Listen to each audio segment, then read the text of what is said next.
हम आप सब सतयुग तीर्थ की इस पावन धरा पर आजाद हिंद सरकार और भारतीय सुभाष सेना के स्थापना दिवस के शुभ अवसर पर आज हम आप सब यहाँ पर इकट्ठा हुए। ये हमारे आप सब के लिए बड़ा सौभाग्य का विषय है कि आज जब पूरी दुनिया में अशांति फैली हुई है तो हम आप नहीं, हजारों जगहों पर लोग नेताजी सुभाष चंद्र बोस को याद कर रहे हैं। भारतवर्ष जब ब्रिटिश गवर्नमेंट का गुलाम था, पूरे देश में त्राहि मची हुई थी। भारत के लोग आजादी मांग रहे थे।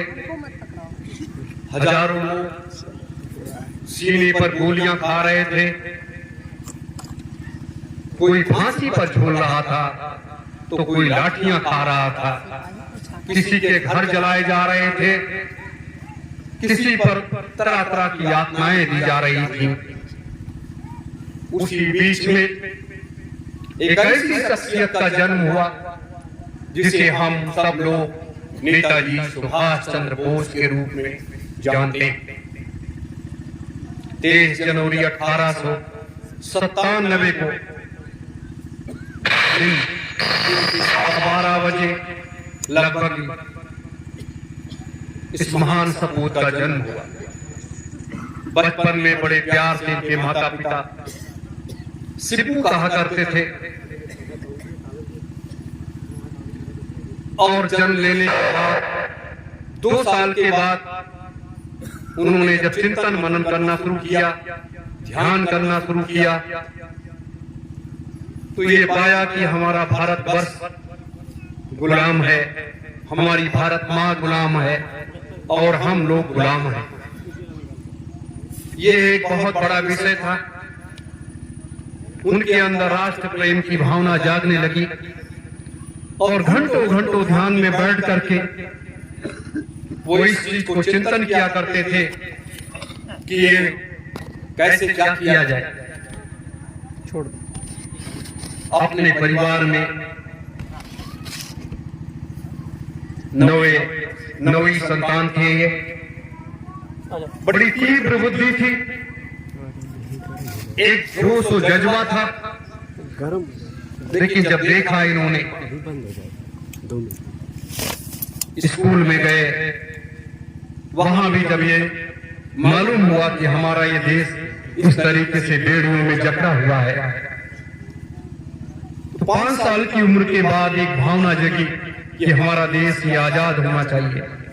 आज जैसे आप सब धूप में बैठे हो, उस तरीके से लोग दीवाने थे, लेकिन अपनी शिक्षा को देखते हुए, अपने माता पिता का आदेश मानते हुए, तब भी उस समय पूरी दुनिया में महात्मा गांधी एक ऐसा नाम था कि लोग गांधी के दीवाने हो रहे थे। वो आजादी का मसीहा एक अलग तरीके से आंदोलन चला रहा था। धीरे धीरे देश चित्तरंजन दास के संपर्क में आने के बाद, IAS करने के बाद ये देखा कि नहीं, हमें कलेक्टर नहीं बनना है, हमें कोई अधिकारी नहीं बनना है, हमें तो इस देश की सेवा करनी है। ये सबसे बड़ी बात है। आज जैसे हमारा युवा, हमारे देश का नौजवान, हमारे देश के बच्चे और बच्चियां राष्ट्र प्रेम की भावना को ही भूलते चले जा रहे हैं। लेकिन वो नेताजी में एक जज्बा था, जोश था कि नहीं, हमें कुछ करना। वो चित्तरंजन दास के संपर्क में आए और उसके बाद चित्तरंजन दास ने कहा कि आप गांधी जी से मिलिए, और गांधी जी से मिलकर के आगे का रास्ता तय। गांधी जी से मिलने के बाद उनके विचारों से प्रभावित हुए, लेकिन प्रभावित होने के बाद कांग्रेस में जब उन्होंने पदार्पण किया तो एक जोश और अलग जज्बा था। कांग्रेस में उन्होंने काम करना शुरू किया, आंदोलन तीव्र गति से आगे बढ़ने लगा। लेकिन उनकी एक सोच थी नेताजी की कि हमें आजादी चाहिए, समझौते की नहीं, हमें पूर्ण आजादी चाहिए। पूर्ण आजादी को मांगते हुए सुभाष बाबू ने जब ये प्रस्ताव कांग्रेस वर्किंग कमेटी में रखा तो कांग्रेस में भी दो विचारधारा के लोग थे, एक नरम दल था, एक गरम दल था, और दोनों विचारधाराओं का समावेश बैठाना बहुत कठिन काम था। जैसे आज अपने देश में है, जगह जगह है, वैसे उस समय भी था। लेकिन कांग्रेस के राष्ट्रीय अध्यक्ष बनने के बाद अपने आंदोलन को आगे बढ़ाने लगे। उसी क्रम में मैंने देखा महात्मा गांधी जी दोबारा जब चुनाव हुआ तो महात्मा गांधी जी ने सीतारामैया को खड़ा कर दिया। सीतारामैया ने जब सीतारामैया चुनाव हार गए तो गांधी जी ने कहा ये सीतारामैया की हार नहीं, ये मेरी हार है। तो ऐसी स्थिति में सुभाष बाबू ने देखा कि ये हम लोग सामंजस्य नहीं बैठा पाएंगे, क्योंकि नरम दल के जो लोग थे वो गांधी जी के साथ में थे और वो कदम से कदम मिलाने के लिए तैयार नहीं थे। उन्होंने कांग्रेस वर्किंग कमेटी से रिजाइन देने के बाद अलग फॉरवर्ड ब्लॉक बनाया। फॉरवर्ड ब्लॉक बनाने के बाद उसमें भी बहुत बड़े आंदोलन चलाए, बहुत बड़ा काम किया। उस समय देश का नौजवान सुभाष के साथ खड़ा हो रहा था कि उसी क्रम में उसके पहले भगत सिंह, चंद्रशेखर आजाद, राम प्रसाद बिस्मिल, अशफाकुल्लाह खां जैसे हजारों हमारे महान सपूत आजादी मांगते मांगते कि उनकी विचारधारा उग्र विचारधारा थी, वो सुभाष को भी नागवार लगी। जब भगत सिंह, सुखदेव, राजगुरु की फांसी की बात आई, कांग्रेस में प्रस्ताव पास किया गया कि गांधी जी ये मांग वहां के प्रधानमंत्री से रखें और वहां की महारानी से अपील करें कि इनको बरी किया जाए। लेकिन गांधी जी तैयार नहीं। ऐसी विचारधारा भी एक अलग था। तो उस समय के हालात स्थितियों को देखते हुए सुभाष बाबू ने एक रास्ता तय किया। लेकिन फॉरवर्ड ब्लॉक जब तीव्र गति से आगे बढ़ने लगा तो कांग्रेस तो विरोध में सुभाष बाबू के भी हो गई। ऐसी स्थितियों में भी देखा कई ऐसी समस्याएं अंग्रेजों ने नजरबंद कर दिया। सुभाष बाबू को नजरबंद कर लिया और नजरबंदी की हालत में वो अपने घर से अफगानिस्तान होते हुए रूस जाने के बाद कई देशों की यात्राएं की। जर्मनी में गए। जर्मनी में हिटलर ने भरपूर मदद किया और हिटलर ने एक दूसरा रास्ता तय करते हुए उन्होंने जापान से बात किया और जापान ने सहायता करने के लिए तैयार किया। ये मैं आपको बहुत छोटे स्तर पर बता रहा हूँ क्योंकि बहुत कम समय में आपको बहुत सी चीजें बतानी। मेरे साथियों, हिटलर एक ऐसी शख्सियत थी कि उस समय हिटलर और मुसोलिनी और तोजो तीन ऐसे थे जिनसे कोई आंख नहीं मिला पाता था। बात करने की बात आंख भी नहीं मिला पाता था। लेकिन सुभाष बाबू का जज्बा, जोश, भारतीयता की भावना, राष्ट्र प्रेम का भाव उनके अंदर जाग रहा था और उस जागृत स्थिति को देखते हुए उन्होंने एक नया रास्ता तय किया। और राज बिहारी बोस जो उस समय जापान में थे, जापान में जब जाने के बाद तो राज बिहारी बोस ने जो आजाद हिंद फौज बना रखी थी उसकी कमान जो है उन्होंने सौंपी। ये आजाद हिंद फौज की कमान लेने के बाद उस समय द्वितीय विश्व युद्ध बंदियों को जापान ने भी बना रखा था और लोगों ने बना रखा था। तो ऐसी स्थिति में उन बंदियों को अपनी आजाद हिंद फौज सेना में शामिल किया। कुर्सी से बुला लो, उन लोग गाड़ी से उसको बुला लो, कुर्सी बैठा लो, यहाँ कुर्सी तो इस क्रम को देखते हुए आजाद हिंद फौज ठोस और मजबूत होती थी।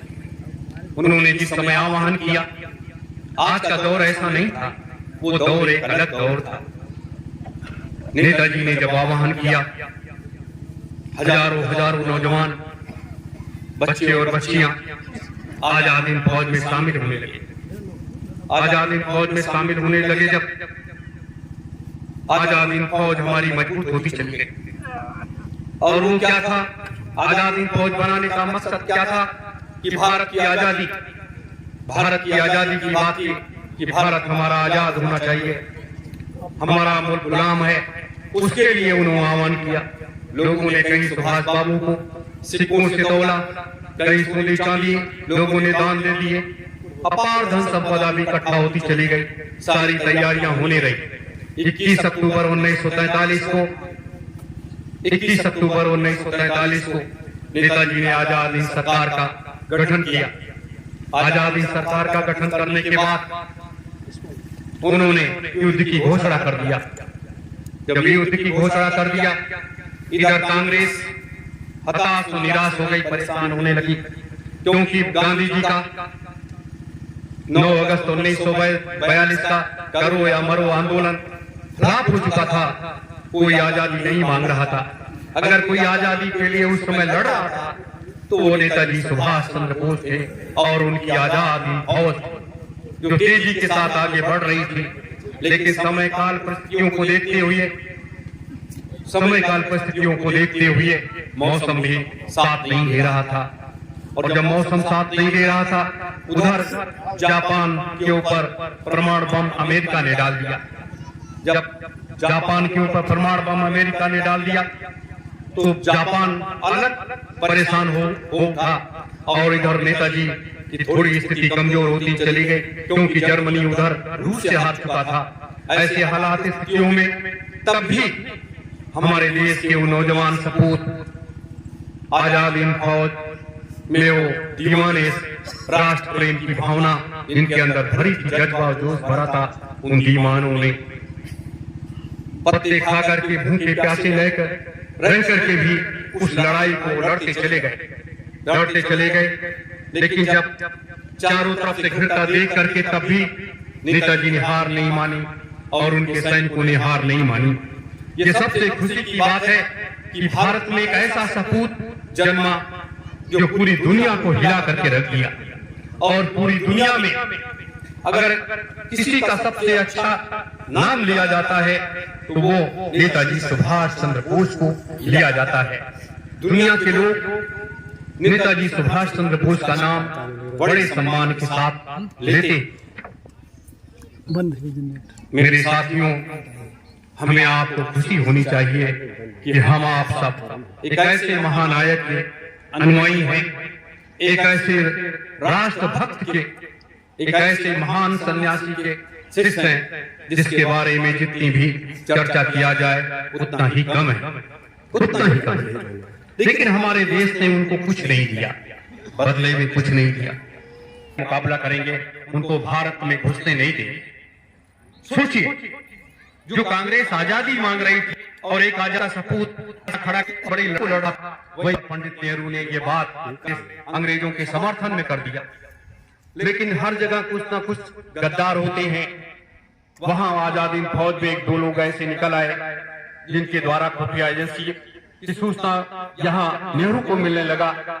और जिस समय अंग्रेज ये तैयार हो गए, भूखे प्यासे लड़ते हुए अंग्रेज ये तैयार सफेद झंडा दिखाने के लिए तैयार हो गए, अपनी हार स्वीकार कर ली थी। और जैसे उनकी गाड़ी आगे बढ़ रही थी सफेद झंडा दिखाने के लिए, अपनी हार स्वीकार करने के लिए, तब तक इधर से सूचना नेहरू ने दे दिया कि सुभाष के पास कोई व्यवस्था नहीं रह गई है, सेना की भी कमी है, रसद असलहे की भी कमी है और ये सारी चीजें हैं। फिर अंग्रेजों ने अपने दम भरा और ऐसी स्थिति में नेताजी को कुछ समय के लिए अपने अज्ञातवास की तरफ जाना पड़ा। आजाद हिंद सरकार, आजाद हिंद फौज के प्रमुख पदाधिकारियों की गोपनीय मीटिंग किया और मीटिंग करने के बाद ये निर्णय लिया गया कि कुछ दिनों के लिए हम लोग इस लड़ाई को रोक देते हैं और उसके बाद फिर अगली लड़ाई आरंभ करेंगे। लेकिन इन परिस्थितियों को देखते हुए जब ये नेताजी सुभाष चंद्र बोस ने स्वयं एक कार्य योजना बना करके, जिसको आज भी हमारी सरकार मुहरा बनाती है, कि नेताजी तो 18 अगस्त 1945 में मर गए, हवाई जहाज दुर्घटना में मर गए। लेकिन ये वास्तविक सत्य नहीं था। स्वयं नेताजी ने इस कार्य योजना को किया था, क्योंकि 1942 में अंग्रेजों ने इसके पहले ये प्रचार किया था कि नेताजी की दुर्घटना में मृत्यु हो गई, तो उसका सहारा लेते हुए नेताजी ने एक बंदर को मार करके और उसकी हड्डियों को सुरक्षित, उसकी भस्मी को जला करके और एक उसमें अस्थि कलश में स्वयं संत सम्राट जी ने हम लोगों से बताया कि स्वयं मैंने उसमें अपने कलम से उसमें ये लिख करके सारी चीजें कंप्लीट करके उसकी अस्थियां स्वयं ये मैंने किया। तो ये सारी स्थिति रही।